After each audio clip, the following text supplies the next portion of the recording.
Yun, magandang gabi mga idol. Tayo po yung nagbabalik muli sa another video po natin. Ngayong gabi po mga idol, no, mag-share na naman po tayo ng valve connection o wiring diagram mga idol. Kung paano ba natin bibigyan o i-drawing yung wiring diagram nitong ating description dito or problem. Ano? Meron tayo dito ang wiring diagram na 4 bulbs controlled by 2 S1 in one location. So, each S1 control 2 bulbs at the same time, mga idol. So, paano ba natin ulit bibigyan ng wiring diagram yan o i-drawing yung wiring diagram? So, yun mga idol, no? Abangan nyo po ang ating gagawin, no? So, bago yan, nais ko pong magpasalamat sa mga nag-share at nag-follow sa ating Facebook at nag-share ng mga videos natin. Maraming salamat sa inyo. God bless po, ano? Sa mga beginners po, mga idol, no? Panoorin nyo lang po ang ating video. Para sa inyo po ito.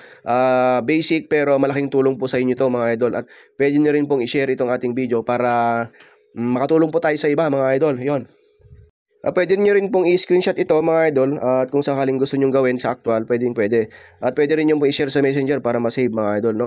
Yun po mga idol. No? Tara na po sa ating wiring diagram o valve connection. So paano ba natin ulit drawing yung wiring diagram nito mga idol? No, basic lang mga idol ulit. No? Ito ang gagamitin ulit nating linya. Siyempre yung ating line 1, no?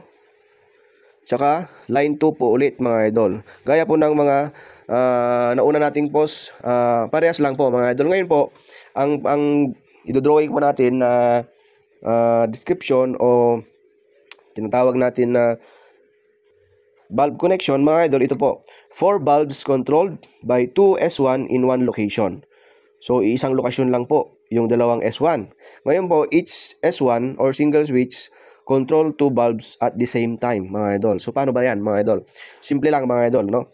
So, sa ating line 1, yan, drawing po muna natin yung unang linya, mga idol, or unang circuit, ano? So, line 1, pupunta po yan sa receptacle o sa bumbilya. Kumbaga, ito po yung ating neutral, neutral, ano? Yung neutral, punta po yan sa ating bumbilya. So, meron tayong dalawang bumbilya, mga idol. Each S1 control 2 bulbs. So, yun po muna. No?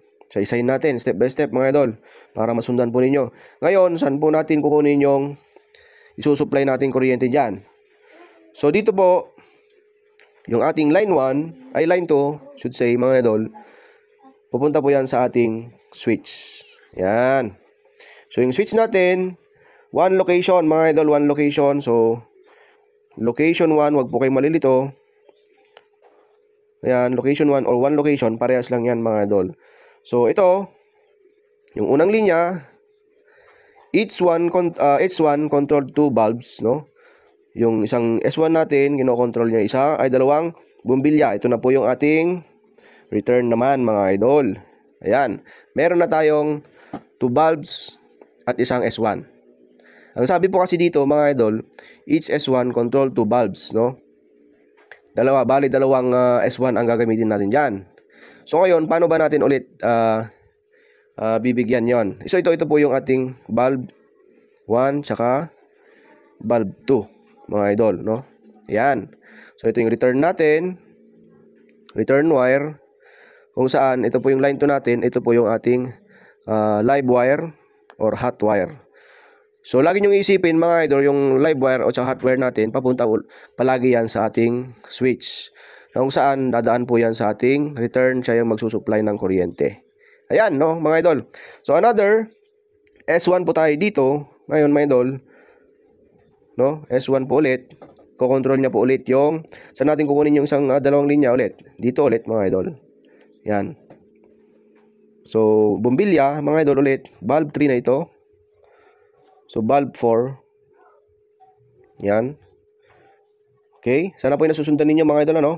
So, 4 bulbs controlled by 2 S1. Each S1 control 2 bulbs at the same time. So, ito na po yung isa. No? Kinokontrol niya yung dalawa. Ito naman, pangalawang switch natin, ay kinokontrol niya rin itong dalawang bumbilya.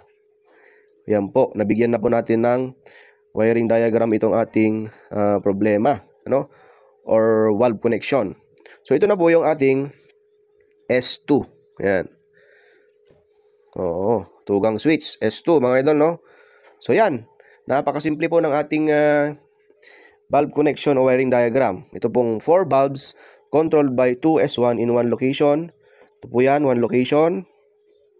Each S1 control 2 bulbs at the same time. Ayan o, may sarili silang switch.